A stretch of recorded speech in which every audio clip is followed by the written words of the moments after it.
मैंने उसके अंदर आपको कुछ पॉजिटिव और कुछ ऐसे नेगेटिव चीज़ भी बताई है जिसकी वजह से थोड़ा असमंजस सा हो गया लोगों के अंदर कि अब इस शेयर में सर करे क्या। देखो सर, सबसे पहले नमस्कार, आप देख रहे हैं डीप सर 6 और आज बात करेंगे सर यस बैंक की। देखो सर, यस बैंक में कल मैंने एक वीडियो बनाई है अपने दूसरे चैनल पे जिसका नाम है सार्थक बाजार से में, और मैंने उसके अंदर आपको कुछ पॉजिटिव और कुछ ऐसे नेगेटिव चीज़ भी बताई है जिसकी वजह से थोड़ा असमंजस सा हो गया लोगों के अंदर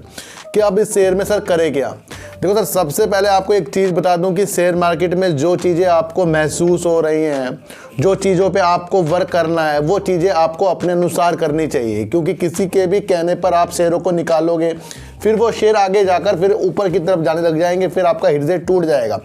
लेकिन एक ऐसी अगर आपने साइकोलॉजी को अपनाना शुरू करा जिसकी वजह से आपको लगता है कि हाँ, मुझे सबसे पहले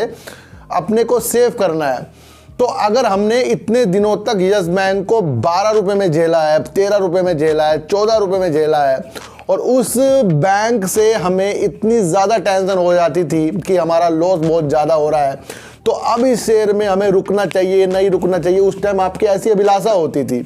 पर उस जगह मैंने आपके लिए एक ऐसी चीज़ें बनाई थी कि मैंने कहा सर, शेयर जो है बहुत पॉजिटिव संकेत है, अपने पैसों के लिए वर्क कर रहा है, ARC के लिए टीम बना रहा है, और कहीं ना कहीं प्रशांत कुमार जी ने इस शेयर को आगे तक ले जाकर दिखाया, यानी इस बैंक को अच्छा करके आगे तक ले जाकर दिखाया है।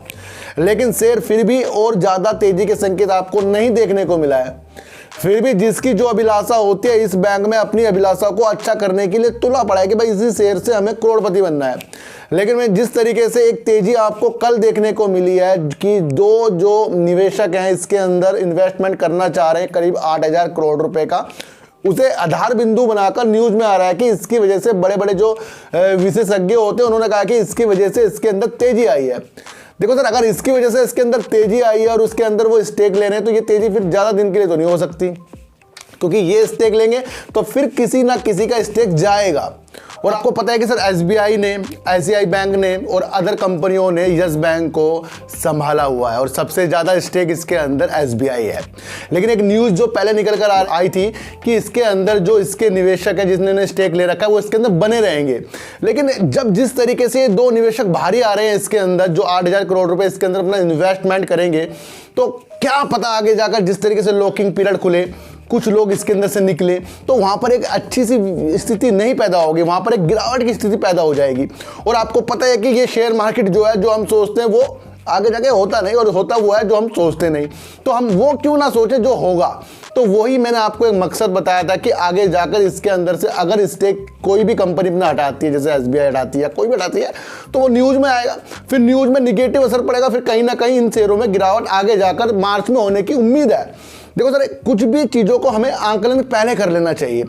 अब मुझे इसके अंदर जिस तरीके से दो निवेशक आए और बड़ी तेजी की स्पीड दिखी है, हो सकता है मंडे के दिन भी ये तेजी की स्पीड दिखाए, फिर दिखाए, हो सकता है इस तरीके से ये 25-26 में भी जाए।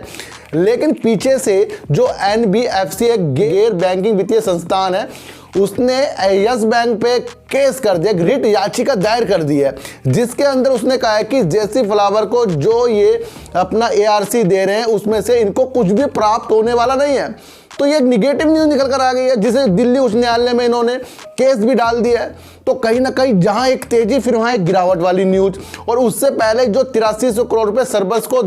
ने कहा था कि आप हमारे से ले लो, तो हमें ये बैड लोन दे दो, तो वो यस बैंक ने उसे क्यों नहीं माना है। इस तरीके की इनको एक मनसा पैदा हुई है NBFC को, और उन्होंने इसकी याचिका दायर कर दी उच्च न्यायालय में। और अब मुझे लगता है कि आगे जाकर कुछ दिनों में फिर ये खुल कर आएगा, तो ये मसला थोड़ा सा उलझ जाएगा। तो हमें हर चीज़ों को समझना चाहिए कि एक पॉजिटिव के साथ दूसरी निगेटिव जुड़ के चल रही है, और वो तब चल रही है जब शेयरों में तेजी आई है। तो यही मेरा एक मकसद था। लोग मेरे से कह रहे हैं सर अब इसके अंदर हमें बेच दें या इसके अंदर और ख़रीदें, होल्ड करें, क्या करें। तो सर मैं ये ऐसी कुछ भी आपको नहीं बता सकता, बस आपको एक सिचुएशन बता सकता हूँ, एक न्यूज़ बता सकता हूँ कि इस तरीके की न्यूज़ आ रही है और पीछे पीछे एक निगेटिव न्यूज़ भी आ रही है। हमने आपको एक चीज़ बताई कि अपने प्रॉफिट में से कुछ प्रॉफिट जो है हमें लेना अनिवार्य हो जाता है, इसलिए क्योंकि हमें लगता है कि अगर वो कंपनी आगे नहीं बढ़ी तो हमने कुछ प्रॉफिट उसके अंदर से ले लिया, तो वो कुछ थोड़ा सा प्रॉफिट लेना एक बनता है वो हम कर सकते हैं अपने हिसाब से। और अगर हम सारे शेयरों को निकालने की एक अभिलाषा बना रहे हैं वो भी गलत है, क्योंकि बैंक जो है प्रगति की ओर आगे जाकर कहीं ना कहीं इसके साथ और ज़्यादा अच्छा हो सकता है, लेकिन वो सालों लग जाएंगे उसके अंदर।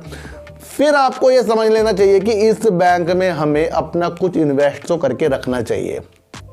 और आगे जिस तरीके से फिर न्यूज आ रही है फिर उस अनुसार आपके लिए वीडियो बन जाएगी। तो आपको हर एक स्थिति में सर जीने की राह और हर स्थिति में यस बैंक में चलने की राह और रुकने की राह को अपने अनुसार बनाना है, किसी के कहने पे शेयरों को और किसी के कहने पे शेयरों को नहीं लेना है। तो ये सारी स्थिति मैंने आपको बता दी है, इसके अंदर डिसीजन जो होता है वो सब आपको अपने अनुसार करना पड़ेगा। तो सर चींटी को हटा दीजिए, गाय को रोटी दीजिए और अपने बच्चों को ज़्यादा से ज़्यादा प्यार कीजिए, क्योंकि बच्चे ही आपकी मासूमियत से किस्मत पलटेंगे। तो फिर मिलेंगे आपसे नई वीडियो के साथ, जब तक के लिए